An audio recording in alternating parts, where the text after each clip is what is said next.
دوستو عافیہ صدیقی کو آج سے 20 سال پہلے اغوا کیا گیا تھا، لیکن وہ آج بھی امریکہ کی ایک بدترین جیل FMC میں موجود ہے۔ آخر کیا وجہ تھی کہ ڈاکٹر عافیہ صدیقی کو اغوا کیا گیا اور 86 سال کی سزا سنائی گئی؟ لیکن اب سوال آتا ہے کہ آخر انہوں نے کیا ایسا فارمولہ اختیار کیا تھا جس وجہ سے امریکہ نے ڈر کے مارے عافیہ صدیقی کو ہمیشہ کے لیے جیل بھیج دیا؟ ڈاکٹر عافیہ صدیقی کا تعلق ایک ایسے خاندان سے ہے جو سادہ سا مذہبی پڑھا لکھا گھرانہ ہے۔ ان کے والد کا مذہبی تعلیم کی طرف بہت رجحان تھا اور انہوں نے اپنے بچوں کو مذہبی تعلیم کے ساتھ ساتھ دنیا کی تعلیم بھی دلوائی، اور ان کی بیٹی عافیہ صدیقی بہت عقل مند اور ذہین خاتون تھی، کیونکہ ان کو 300 سال میں پیدا ہونے والے ذہین ترین افراد میں شمار کیا جاتا ہے۔ ڈاکٹر عافیہ کے خاندان میں ویسے تو بہت ہی جلد شادی کر دی جاتی ہے، لیکن ان کے بھائی تعلیم کے لیے امریکہ گئے تھے اور انہوں نے ڈاکٹر عافیہ کو یونیورسٹی آف ہاسٹل میں اسکالرشپ میں اپلائی کرنے کا مشورہ دیا، اور اس طرح ڈاکٹر عافیہ صدیقی تعلیم حاصل کرنے کے لیے امریکہ چلی گئی، اور اس کے بعد انہیں MIT جو کہ دنیا کی بہترین یونیورسٹی سمجھی جاتی ہے، وہاں سے اسکالرشپ کی آفر ملی، اور وہاں سے انہوں نے بایولوجی میں گریجویشن کیا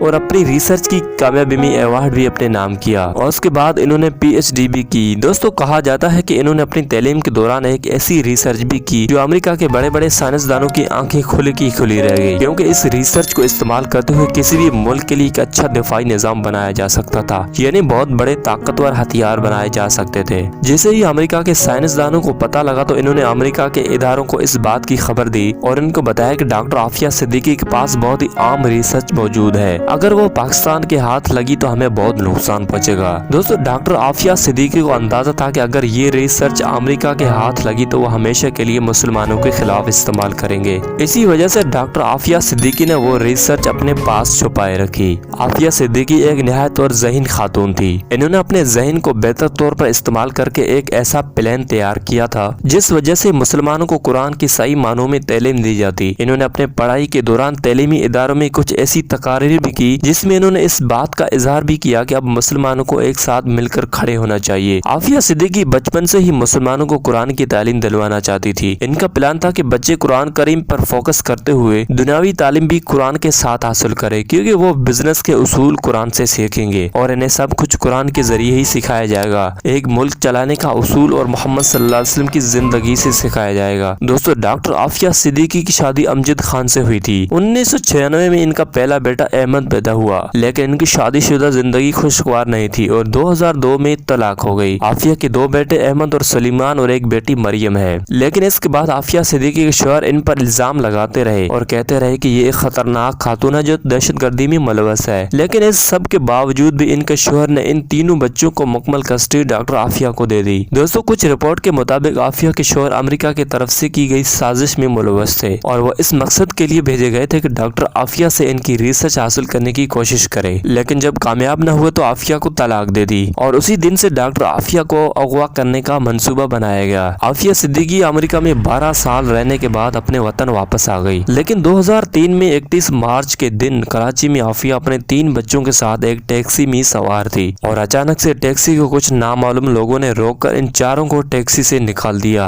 اور اگلے 5 سال یعنی 2008 تک وہ سب غائب رہے۔ لیکن اسی سال امریکہ کے اداروں کی طرف سے عافیہ کے گھر والوں کو رابطہ کیا جاتا ہے اور عافیہ کے بڑے بیٹے احمد کو عافیہ کے گھر والوں کے حوالے کر دیا گیا، اور اس کے بعد 2010 میں عافیہ کی بیٹی مریم کو DNA ٹیسٹ کے بعد ان کو عافیہ کی بہن فوزیہ کے حوالے کر دیا گیا۔ اس کے بعد 2010 میں امریکہ کی عدالت میں سماعت ہوئی، ڈاکٹر عافیہ کو کورٹ میں پیش کیا گیا تو ان کے دانت ٹوٹے ہوئے جسم زخم اور زنجیروں میں جکڑا گیا تھا۔ وہاں ان کے بھائی بھی موجود تھے، لیکن انہیں اپنے بھائی سے ملنے تک نہیں دیا گیا، اور اسے پیش کے دوران تمام تر ثبوت ڈاکٹر عافیہ کے ہاتھ میں تھے۔ میڈیکل رپورٹس گواہ تھی کہ ان پر کس قدر تشدد کیا گیا، لیکن ان سب کے باوجود بھی ڈاکٹر عافیہ صدیقی کو 86 سال کی قید سزا سنا دی گئی اور ان کو FMC کوسٹ جیل میں بھیجا گیا، اور یہ جیل باہر کی دنیا سے کٹی ہوئی ہے۔ وہاں ان پر جسمانی تشدد، جنسی زیادتی اور ہر طرح کا ظلم برداشت کر رہی ہے۔ ان کے لیے بھیجی گئی خط بھی واپس کر دیے جاتے تھے۔ دوستو تمام دیکھنے اور سننے والوں سے گزارش ہے کہ قوم کی بیٹی عافیہ صدیقی کے لیے اللہ پاک سے دعا مانگے کہ جلدی ان کی رہائی ہو جائے، اور اسی کے ساتھ ساتھ ہمارے چینل کو سبسکرائب اور ساتھ میں لگے گھنٹی کے بٹن کو ضرور پریس کریں، اور ویڈیو اچھی لگی تو لائک بھی کر دیجیے گا۔